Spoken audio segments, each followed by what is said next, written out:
Semangat pagi, haleluya. Judul hari ini akan menyadarkan kita bahwa di dalam proses perjalanan kita sebagai anak-anak Allah, apa respon kita terhadap situasi kondisi yang kita alami? Apakah pakai dengan kekuatan kita, kemegahan kita, kepintaran kita, atau kita mengakui bahwa segala hal yang terjadi, kita tahu bahwa ada kedaulatan Tuhan, sehingga cara kita memandang kondisi keadaan itu akan mengajarkan kita bermegah dalam hal apa ini. Hari ini kita bicara tentang bermegah atas kelemahan. Bapak Ibu, kita baca di 2 Korintus 11 ayat 30. Saya bacakan. Jika aku harus bermegah, maka aku akan bermegah atas kelemahanku.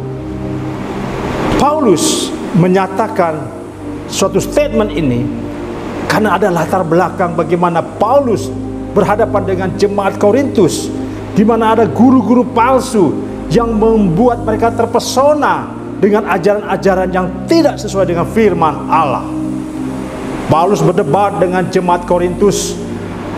Dengar baik-baik, itu bukan kebenaran yang disampaikan oleh guru-guru palsu.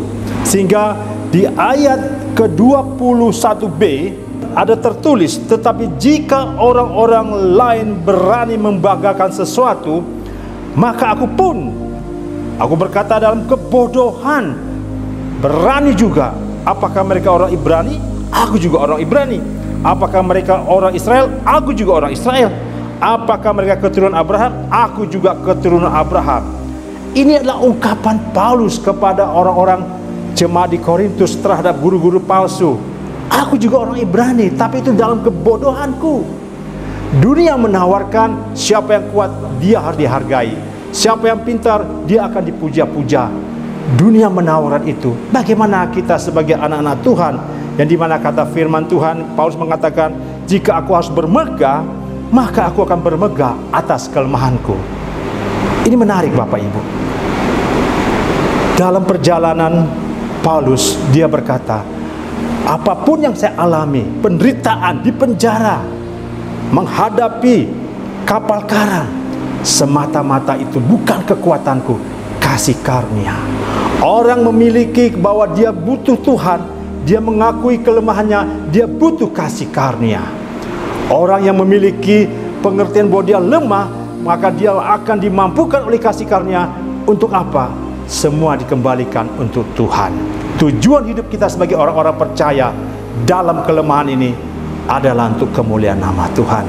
Kita diberkati untuk kemuliaan Tuhan. Kita diberikan anugerah untuk kemuliaan Tuhan. Kita dimampukan untuk melakukan ini untuk kemuliaan Tuhan. Jadi dalam kelemahan apapun yang Bapak Ibu alami, mungkin dalam kondisi fisik yang sakit, mungkin dalam perekonomian yang sulit, mungkin ada persoalan dalam keluarga, kita tidak sanggup untuk menyelesaikan itu. Artinya kita butuh kasih karunia Tuhan.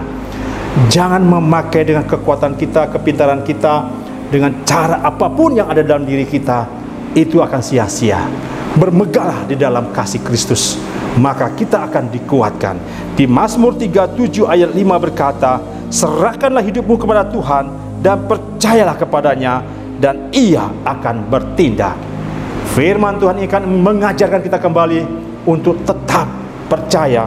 Kelemahan bukanlah alasan untuk kita tidak berani memanifestasikan iman kita.